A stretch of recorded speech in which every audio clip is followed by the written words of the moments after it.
आपकी ये आवाज कहते चली हैं कि गई। भाई हाँ हम हाँ, बोलिए बोलिए। सांप्रदायिक शक्तियों को हराना चाहते हैं, उनको ये आप सोचने फ्रेम की में आइए जरूरत है पहले, कि मनन साहब फ्रेम में आइए, आप फ्रेम से बाहर क्यों चले जी गए? जी हाँ बोलिए अब। जी। तो ये तो सांप्रदायिक शक्तियों को हराना है अगर, तो ये सोचने की जरूरत इनको थी कि हमारे फायदा है कि नुकसान है। अब सवाल ये पता है, दो बातें आती हैं। एक तो ये कहा जाता है कि भाई एमआईएम उटकटवा है, दूसरी बात ये कही जाती है कि भाई एमआईएम जो है बी टीम है। हम ये कहते हैं कि पहली बात तो आप हमको मान गए कि हमारे पास ताकत है, अल्लाह ने हमें ताकत दिया है।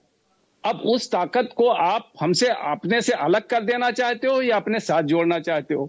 अगर आप बीजेपी को चाह रहे हो, ये समझते हो कि हम बीजेपी को जिताते हैं, तो हमें आप अपने साथ आपने क्यों नहीं ले लिया कि हम अपनी ताकत आपके साथ लगा देते और बीजेपी को हरा देते? तो किया तो आपने वही ना। अब हुआ क्या? आप अलग लड़े, नुकसान तो महागठबंधन को ही पहुंचा ना। सवाल यह है कि पांडवों ने जब 5 गांव मांगे थे, हाँ। तो उन्होंने कहा कि हम सुई के नोक के बराबर जगह नहीं देंगे। फिर क्या हुआ? कौरवों की बर्बादी हुई कि नहीं हुई? हम्म। तो जब आखिर हम आए हैं राजनीति करने, तो हम अपना झंडा डंडा कहीं गंगा में डुबो देंगे क्या? समझ रहे हैं हम अरुण तो अपना यादव? हमसे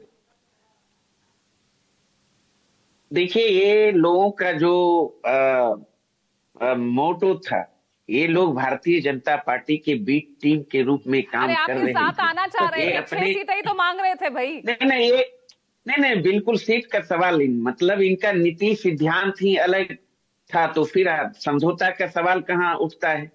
हमारा जो विचारधारा यही है, सवाल तो उठ रहे हैं ना हमारे कि आप ढंग से आप विचारधारा मंथन से भी नहीं करना चाह रहे ने हैं। पूजा लेकिन जी, इस वक्त विवेक जी पूजा एक बात जी, बताइए, अब यहाँ पर ये पूजा तमाम जी, बातें लाना, हम ठीक है ठीक है विवेक जी, अब यहाँ पर अब वर्ल्ड बैंक का जो फंडेड प्रोजेक्ट है उस पैसे का यूज किया गया, अब इन बातों से कुछ फर्क पड़ेगा क्या?